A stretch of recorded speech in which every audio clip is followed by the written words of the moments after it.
Hey guys, welcome to Yum রিদিমসের আজ একটা নতুন রেসিপি ভিডিও হলো ক্রিস্পি পনির। তো এই ক্রিস্পি পনির বানানোর জন্য আমি প্রথমে নিয়েছি 1 প্যাকেট পনির।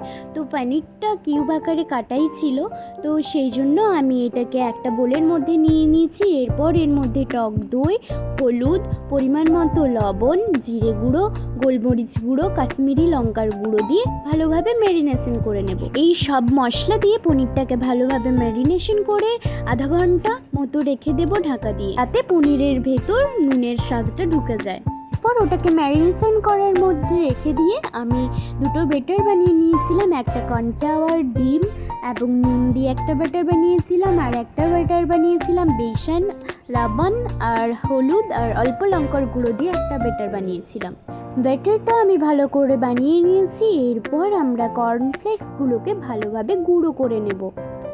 আমার আধ ঘন্টা প্রায় 45 মতো এটা ম্যারিনেশন করতে রেখে দিয়েছিলাম। এরপর এটাকে একটা স্টিকের সাহায্যে পনিরের কিউবগুলোকে আস্তে আস্তে একটা কাঠির মধ্যে গেঁথে নেব। হ্যাঁ, স্টিকগুলোকে আবার কেউ ঝাঁটার কাঠি ভেবে ভুল করো না, কারণ এগুলো ঝাঁটার কাঠি নয়।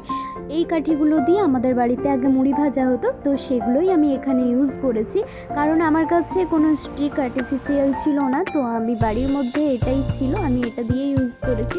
তো এরপর আমি এই পনিরের কিউব স্টিকগুলোকে ফার্স্টে বেসনের ব্যাটারের মধ্যে ডাব করে নিয়ে তারপর একবার কর্নফ্লেক্সের গুঁড়োর মধ্যে ডাব করব, তারপর আবার কর্নফ্লাওয়ার যে ব্যাটারটা বানিয়েছিলাম সেটার মধ্যে ডাব করে আবার কর্নফ্লেক্সের গুঁড়োটা উপর দিয়ে ভালো করে মাখিয়ে নেব। দেন একদম ছাঁকা তেলে ভালোভাবে লো ফ্লেমে ছেঁকে নেব। অ্যান্ড তাহলেই আমাদের রেডি হয়ে যাবে ক্রিস্পি পনির। তো ক্রিস্পি পনির রেসিপিটা তো সন্ধ্যের স্ন্যাক্সের জন্য একটা দারুণ আইটেম, চাইলে তোমরাও ট্রাই করতে পারো। আর হ্যাঁ, ইয়াম রিদিমসের জন্য একটা লাইক, কমেন্ট, শেয়ার অবশ্যই করো। টাটা।